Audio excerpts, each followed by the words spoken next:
पाकिस्तानियों को ये ज़रूर बता दें कि आसिफ अली जरदारी साहब के जो बेनामी अकाउंट्स थे उन सब का सफाया ये 2 सालों में हो गया।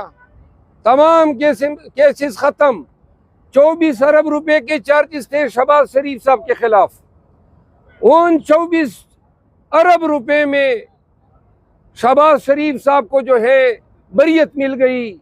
कहीं पे मकसूद चपड़ासी का किरदार सामने आया, कहीं पे समोसे वालों का किरदार सामने आया।